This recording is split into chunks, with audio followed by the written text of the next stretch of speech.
राधे राधे जी। शुभ संध्या जी। तो आज मेरा जो टॉपिक है वो है कर्म पर। कर्म योग क्या है, सभी के मन में रहता है। तो आइए कुछ करते हैं आज ज्ञान की बातें। तो अगर आपको मेरा ये वीडियो पसंद आए, वीडियो लंबा हो जाएगा परंतु इसे फुल देखिएगा, फुल वीडियो देखिएगा, तभी आपको जो है पता चलेगा कि कर्म योग क्या है। इस पर मैं जो है टॉपिक बनाया है, मैंने आज टॉपिक लिया है। तो सभी को जितनी मेरे को नॉलेज है उस हिसाब से ही मैं आपसे शेयर कर रही हूँ। तो अगर आपको मेरा वीडियो पसंद आए तो मेरे चैनल को ज़्यादा से ज़्यादा सब्सक्राइब करें, वीडियो को लाइक करें, शेयर करें। तो कर्म योग है क्या? भागवत में भी यही बताया गया है, श्री कृष्ण भगवान ने कर्म योग के बारे में, लेकिन उसको हम अपने जीवन में अपनाते नहीं हैं ज़्यादातर। तो आज हम इसी टॉपिक पर बात करते हैं। कर्म योग करने का तरीका क्या है और क्या फ़ायदे हैं। तो ध्यान से सुनिएगा इस वीडियो को पूरी फुल एंड तक। कर्म जो है क्या है जी? कर्म करते जा, फल की इच्छा ना कर। कर्म तो यही है। भगवान ने तो, श्री कृष्ण भगवान ने, हमारे ठाकुर जी ने तो यही संदेश दिया है सभी को कि कर्म करते जा, फल की इच्छा ना कर। कोई भी कार्य करें उसमें हमें फल की इच्छा नहीं करनी है। कर्म को बेहतर करने के लिए जीवन में कुछ नियमों का पालन करना चाहिए, क्योंकि कर्मों को, अगर हम अपने कर्मों को अच्छा बनाना चाहते हैं तो कुछ नियमों को हमें उसमें जीवन में हमारे जो हैं उन नियमों का पालन करना चाहिए। तो कर्म योग है क्या? कर्म वो है जो कर्म के माध्यम से मोक्ष की ओर ले जाता है जीवन को। कर्म वही है, कर्म योग वही है जो हमारे जो हम कर्म करते हैं ना, उन्हीं के माध्यम से हमें मोक्ष की ओर ले जाता है, कि प्रभु के पास ले जाएगा। प्रभु की जो है हम शरण में जाएंगे। तो कर्म अगर हमारे बढ़िया होंगे, अच्छे होंगे, तभी हम प्रभु की शरण में जाएंगे। इसका जिक्र तो भागवत में भी किया गया है। और अपने दिमाग और मन को कंट्रोल करना है हमें। अपने दिमाग और मन को नियंत्रित रखते हुए कर्म करने से क्या होता है? आनंद की प्राप्ति होती है। अगर हम अपने मन को कंट्रोल करेंगे, नियंत्रित रखते हुए हर कार्य करेंगे और दिमाग को भी शांत रखेंगे तो आनंद की प्राप्ति होगी। हर कार्य को जब भी हम करें तो बिना फल की इच्छा से करें। ठीक है जी? कि हम ये कार्य कर रहे हैं तो उसमें हमें रहे कि हमें इसका फल नहीं प्राप्त हुआ, तो ये कर्म जो है, ये काउंट जो है हो रहा है हमारा। तो कर्म ऐसा कीजिए कि उसके फल की इच्छा मत करें और अपनी इच्छाओं को त्यागें ज़्यादा से ज़्यादा। जितनी हम इच्छा रखेंगे उतनी लालसा बढ़ती है। तो इच्छाओं को त्यागें, सही इरादे रखें, दूसरों के प्रति अच्छा भाव रखें, ईर्ष्या मत करें, द्वेष मत करें, घृणा मत करें, किसी को दुखी मत करें अपने शब्दों से। सही इरादे रखें, अपनी क्षमता के अनुसार कार्य करें और अपने क्षमता को देखते हुए अपने कर्तव्यों का पालन कर करके जो है ये कर्म किया जा सकते हैं। अपने कर्तव्यों का पालन कीजिए, लेकिन अपनी क्षमता के अनुसार। मन को टॉलरेंट किया जा सकता है। अगर आप अपनी इच्छाओं का त्याग करेंगे ना तो मन जो है नियंत्रित रहेगा। जितनी इच्छाएं होंगी उतना ही हमारा क्या होगा? मन विचलित होगा। तो कर्म योग के प्रकार भी हैं। देखिए कर्म योग है, दो टाइप का है, सकाम और निष्काम। समझ रही हैं ना आप जो मैं आपको कह रही हूँ? एक सकाम कर्म है, एक निष्काम कर्म। सकाम कर्म क्या है? जब कोई व्यक्ति अपने लाभ के लिए ही कार्य करता है, कोई भी व्यक्ति है जो अपने ही स्वार्थ के लिए कार्य करता है और अपना ही फ़ायदा देखता है। देखिए दो तरह के जो हैं, सामाजिक और व्यापारिक तरह जो है करता है कि इसमें मुझे लाभ हो, तो ये सकाम कर्म है। ठीक है जी? जितना मन लोभी होगा उतना ही हम जन्म मृत्यु के चक्र में फंसे रहेंगे। ठीक है जी? 84 लाख जूनी बोलते हैं ना। तो लेकिन प्रभु ने हमें यह जो जीवन दिया है, इसी जन्म में हमें कर्म अच्छे करने हैं, यहीं पर हमें भोगना है। हम नहीं जानते कि हमारा ये पहला जन्म है या फिर लास्ट। ठीक है जी? तो हमें कर्म जो हैं अच्छे करने हैं। खुद के लाभ के लिए किए गए कार्य को ही सकाम कर्म बोलते हैं। ठीक है जी। तो इस कर्म में हमें लोभ लालच होता है, तो उससे क्या होता है जी, तो मृत्यु जन्म मरण के चक्र में ही फंसे रहते हैं। निष्काम कर्म क्या होता है, कोई व्यक्ति किसी काम को स्वार्थहीन भाव से करता है कि मेरा इसमें सेल्फ जो है कोई भी अपने बारे में उसको स्वार्थ की इच्छा होती नहीं है, मतलब दूसरों के प्रति अच्छा ही सोचना। तो इससे क्या होता है, ना ही लालसा होती है उसे, ना ही उसमें अहंकार की भावना आती है।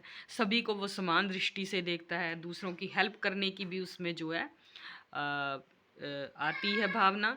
तो ये क्या है, यही तो द्वार है जो कृष्ण भगवान ने बताया भागवत में। तो ये हमें मोक्ष की ओर ले जाता है और हमें असीम शांति की प्राप्ति होती है अगर हम निष्काम कर्म करती हैं बिना किसी फल की इच्छा के। अगर मैंने किसी की हेल्प करी है तो उससे हमें फल की इच्छा नहीं करनी। अब देखिए भगवान का भी ऐसे करते हैं हम लोग अक्सर कि इस भगवान से हमें कुछ अच्छा नहीं हुआ तो ये भगवान तो कुछ करता ही नहीं है जी, तो अब हम दूसरे द्वार पे चलते हैं। दूसरे से अगर मेरा कुछ हो गया तो यही है, तो ये गलत भाव है जी। तो ये गलत है। अ, ये आपके कर्म ही हैं जो काउंट हो रहे हैं।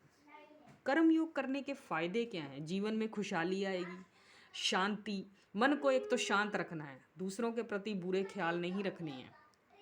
तो इससे क्या होगा, आपका धैर्य बढ़ेगा। क्योंकि जो हम कर्म करते हैं ना, जो भी कर्म हम करते हैं, एक तो लोभ क्रोध अहंकार को त्यागना ही सबसे बड़ा कर्म है जो हम करेंगे। इससे हमें क्या होगा, हम अपने काम पर फोकस करेंगे।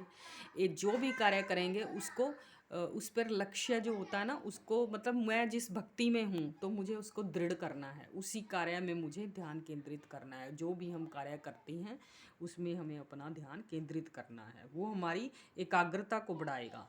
पुरानी बातों को भूल जाइए, मेरे साथ ये हुआ था, पास्ट में ये हुआ है, मैं उसके साथ क्यों बोलूँ, वो तो मुझे बुलाता ही नहीं, उसने तो मुझे इतनी बुरी बातें कहती, वो उसका अकाउंट है, आप उससे क्यों दुखी हो रहे हैं। इसीलिए आपको पॉजिटिव रहना है, आपको अपना मन शांत रखना है, अपना कर्म बढ़िया करना है, किसी की वजह से हमें अपने कर्म को खराब नहीं करना है। अपने काम पर ध्यान दें, एकाग्रता को बढ़ाएगा ये आपकी, और धैर्य को बढ़ाता है, मन को शांत रखता है, दूसरों के प्रति बुरे ख्याल नहीं रखने हैं। जीवन में खुशहाली आएगी, शांति, असीम शांति आपको प्राप्त होगी। कार्य क्षमता में सुधार, आपकी कार्य करने की जो होती है ना, जो भी आप कार्य करें उसको बढ़िया तरीके से करें, दूसरों की मदद करने का ख्याल आएगा आपको।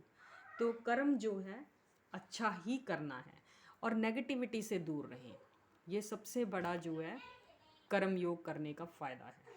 ठीक है जी, आप समझ रहे हैं मैं योग क्यों कह रही हूँ। जो कृष्ण भगवान ने बताया, आप नेगेटिविटी से तो दूर ही रहें।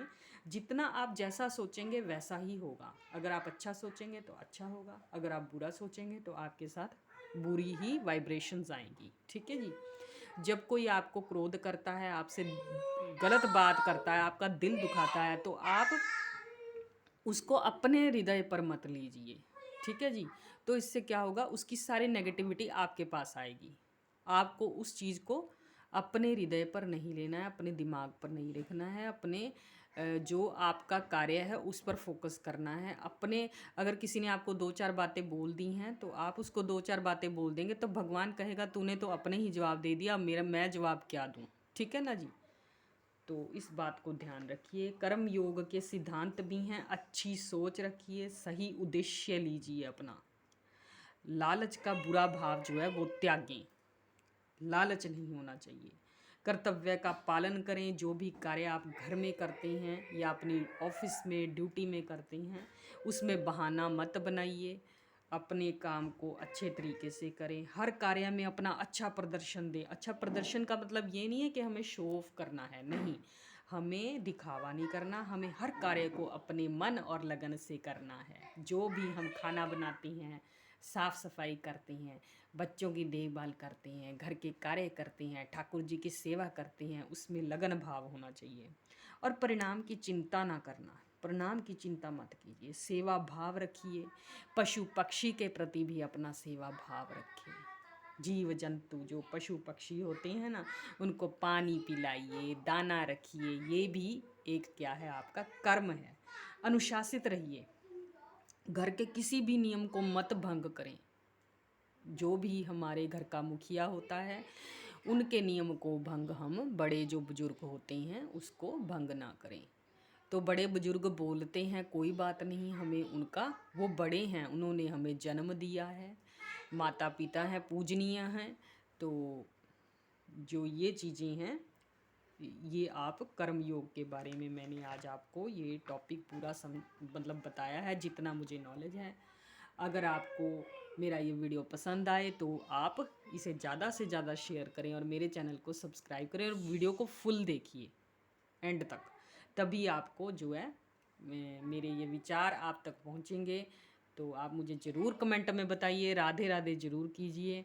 जो कृष्ण भगवान ने भागवत में बताया है, और जितना मुझे, मैंने पढ़ा भी नहीं है भागवत, लेकिन मुझे जो नॉलेज प्राप्त हुई है जब से मैंने ठाकुर जी की जो सेवा करती हूँ, तो वही मैंने आपसे अपने विचार शेयर किए हैं। तो कैसे लगे आपको? ये कर्मों का जो गेड़ा है वो सभी को भोगना है, क्योंकि यहाँ पर कोई भी मनुष्य परमानेंट नहीं है, उसे एक दिन जाना ही जाना है।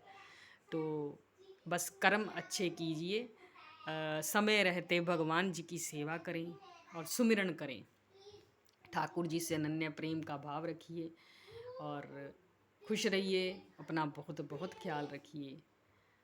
तो बहुत सारी चीज़ें हैं जो रह जाती हैं, दिमाग में भी नहीं आती हैं, बहुत सारी जो है बातें करनी होती हैं आपसे शेयर। तो जितना मुझसे हो पड़ा, मैं जितना भी करती हूँ वही है। तो खूब सारा प्रेम, श्री हरिदास।